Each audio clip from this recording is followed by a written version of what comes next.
بسم الله الرحمن الرحيم. إن الحمد لله نحمده ونصلي على رسول الكريم. أما بعد، يوم تأتي كل نفس تجادل عن نفسها وتوفى كل نفس ما عملت وهم لا يظلمون. سورۃ النحل آیت نمبر 111 میں اللہ تعالیٰ فرماتے ہیں، یوم تأتی کل نفس تجادل عن نفسها، اس دن آئے گا ہر نفس جھگڑا کرتے ہوئے اپنے لیے، وتوفى کل نفس ما عملت، اور ہر شخص کو اس کے کیے ہوئے اعمال کا پورا بدلہ دیا جائے گا. وہم لا یظلمون، اور ان پر کوئی ظلم نہیں ہوگا، یعنی ان کے لیے کوئی کمی نہیں، زیادتی نہیں ہوگی. اگر اچھا کام کرے ہیں تو انشاءاللہ اس میں اللہ تعالیٰ چاہا تو اس سے زیادہ دے گا، لیکن اگر کوئی معصیہ اور کوئی برائی کریں گے تو اس کے علاوہ کوئی زیادہ نہیں ملے گا. جتنا کیا ہے اس کی سزا اتنی ہی ملے گی. اور اس دن ہر کوئی اپنی اپنی فکر میں ہوگا. باپ بیٹے سے بھاگے گا، بیوی شوہر سے بھاگے گی، گھر والے جو ہے نا ایک دوسرے سے بھاگیں گے. جو جتنے قریب رہتے ہیں وہ تمام کے تمام پورے اپنے اپنے نفس کے لیے نفسی نفسی کہیں گے. یوم تأتی کل نفس تجادل عن نفسها وتوفى كل نفس ما عملت وهم لا يظلمون. وضرب الله مثلا قرية كانت آمنة مطمئنة يأتيها رزقها رغدا من كل مكان فكفرت بأنعم الله فأذاقها الله لباس الجوع والخوف بما كانوا يصنعون. اللہ تعالیٰ مثال دیتے ہیں اس بستی کی، کانت آمنۃ مطمئنہ، امن والی تھی بالکل. اس کے جو ہے نا روزمرہ کی زندگی بہت ہی آسانی سے، بہت ہی نارمل طریقے سے گزر رہی تھی.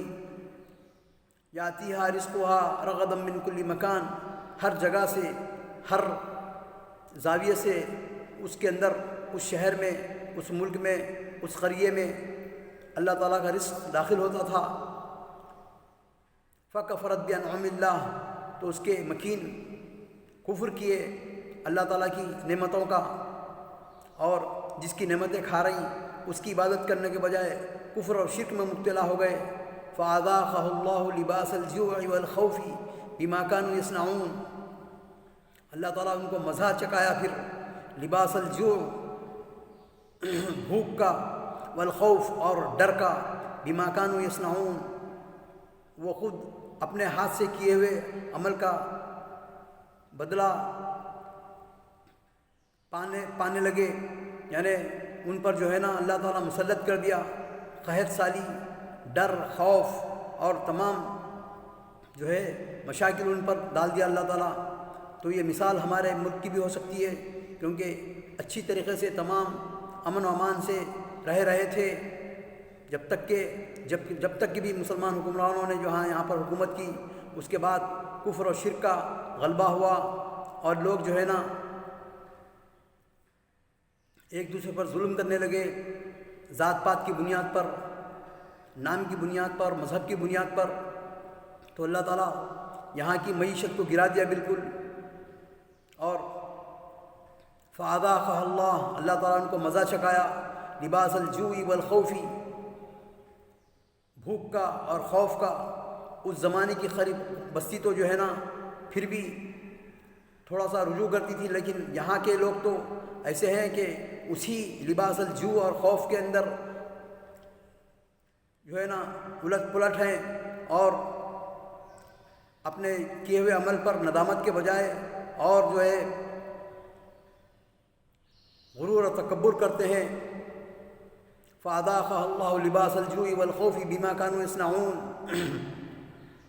وَلَقَدْ جَاءَهُمْ رَسُولٌ مِّنْهُمْ فَكَذَّبُوهُ فَأَخَذَهُمُ الْعَذَابُ وَهُمْ ظَالِمُونَ.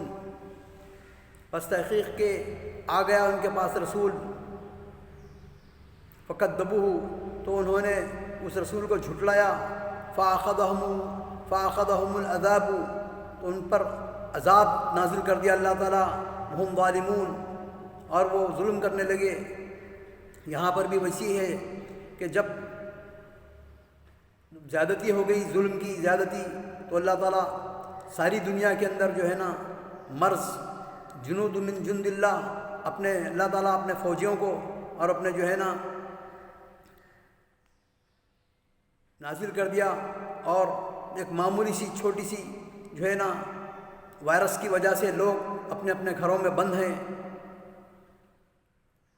فَأَخَذَهُمُ الْعَذَابُ، اللہ تعالیٰ ان کو جو ہے نا پکڑ لیا عذاب کی شکل میں، وَهُمْ ظَالِمُونَ، اور وہ ظلم کرنے لگے۔ اللہ تعالیٰ سے دعا ہے کہ ہم کو قرآن پڑھنے کی، سمجھنے کی، عمل کرنے کی اور صحیح دعوت و تبلیغ کرنے کی توفیق عطا فرما۔ اے اللہ تعالیٰ، آج جو ہم پریشان حال ہیں رمضان کے مہینے میں، سب کے سب لاک ڈاؤن میں ہیں، گھروں کے اندر جو الخوف اور جو ہے نا مشاکل ہیں، اور باہر نکلنے کے بعد دشمن۔ اللہ تعالیٰ سے دعا ہے کہ ہم کو اس مہینے میں، اس مہینوں کو قبول فرما، اس مہینے کی جو ہے نا برکتیں ہم پر نازل فرما، اور جو بیماریوں کا خوف، کرونا وغیرہ تمام کا خوف ہے، اس سے تمام مسلمانوں کو، تمام امت مسلمہ کو اور تمام عالم کو، تمام لوگوں کو اس سے محفوظ رکھ، اور ہم کو توفیق دے کہ تیری عبادت کریں اخلاص اور شرک سے، اخلاص کے ساتھ اور شرک سے بچتے ہوئے۔ وآخر دعوانا الحمد للہ رب العالمین۔